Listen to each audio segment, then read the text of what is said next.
After we had been baking here in the warehouse for about a year, we had our neighbors following their noses and giving me a couple of dollars and buying one of the extra loaves every day. And my partner Paul said, "Frank, you could actually do retail here." So we got a few tables from Office Max, and right in between the two ovens there, we set up shop. And by, I think it was summer of '97, so after a few years of having a store in the heat of the bakery, I realized that we needed to wall this off and do something proper. So we moved in February '97 here, and for the last 13 years, this 800 square feet has grown into being an unbelievably vibrant and busy shop 7 days a week, where we may not sell quite everything every product that we make, but we have a good variety of all the breads, cakes, and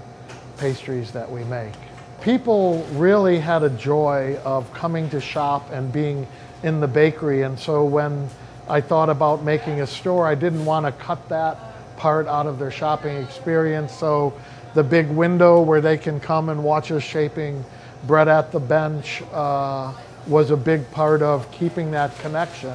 They have a desire to come to the source, and I wanted them to see some of the theater of what's going on. And when we have a moment when we're in production and we see a couple or a family that have a profound interest, we'll run in and take them and watch them, have them watch us load the oven, and they get a joy out of doing that. I have a desire to share the joy that I get out of being a baker here with people. So when I look through the window and see someone interested, I'm happy to run them around.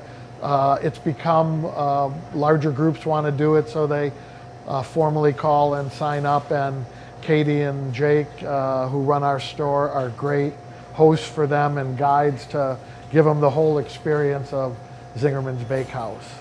I think we are able to spread the word that we love doing what we're doing, that we're pretty good at doing that. And I guess one of the things we love to do is feed our guests. So when they come, we send them home making sure they've had a great sample of at least a couple of things that we make.